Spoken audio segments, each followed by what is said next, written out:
Hi friends, welcome to VN agriculture. ఈ వీడియోలో మనం వరి పంటలో వచ్చే కంకినల్లి మరియు ఇతర తెగుళ్ల నివారణ గురించి తెలుసుకుందాం. ప్రస్తుత వాతావరణ పరిస్థితుల దృష్ట్యా వరి పంటలో అనేక రకాల తెగుళ్లు ఆశించి పంటను నష్టపరచడం జరుగుతుంది. ఇందులో ప్రధానమైనది కంకినల్లి. దీనిని పానికల్ మైట్ అని కూడా పిలుస్తారు. ఈ రకమైన తెగులు వరి పంటలో ముఖ్యంగా పునరుత్పత్తి దశలో, అంటే వరి కంకి బయటకు వచ్చే దశలో తీవ్రంగా నష్టపరచడం జరుగుతుంది. దీనివల్ల పంట దిగుబడి మరియు నాణ్యత రెండూ ప్రభావితం అయ్యే అవకాశం ఉంటుంది. దీని యొక్క లక్షణాలను గమనించినట్లయితే చాలామంది రైతులు ఈ కంకినల్లికి సంబంధించి గింజపైన మచ్చలు ఏర్పడిన తర్వాత సస్యరక్షణ చర్యలు చేపట్టడం జరుగుతుంది. అలా కాకుండా తొలి దశలోనే ఈ కంకినల్లిని గుర్తించి సరైన యాజమాన్య చర్యలు చేపట్టడం ద్వారా దీనిని నివారించుకోవచ్చు.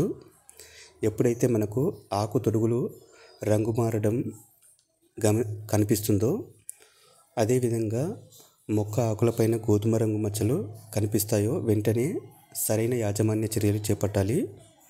ఇందుకు గాను స్పైరోమెస్ఫిన్ 300 ml 1 ఎకరానికి స్ప్రే చేసుకోవాలి.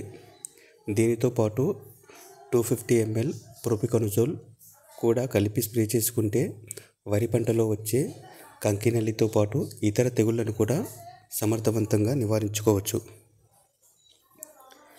ఇక్కడ రైతులు గమనించవలసిన మరొక ముఖ్య విషయం, ఈ స్పైరోమెస్ఫిన్ అనేది కొంచెం ధర ఎక్కువగా ఉంటుంది కాబట్టి దీనికి బదులుగా వేరొక మందును ఉపయోగించుకోవాలనుకుంటే ప్రొఫినోఫాస్ 50% EC 500 ml 1 ఎకరానికి ఉపయోగించుకోవచ్చు.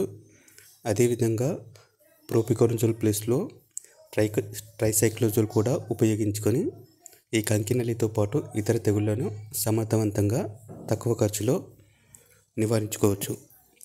ఈ వీడియో కనుక నచ్చినట్లయితే మన ఛానల్ని లైక్ చేయండి, సబ్స్క్రైబ్ చేయండి. Thank you.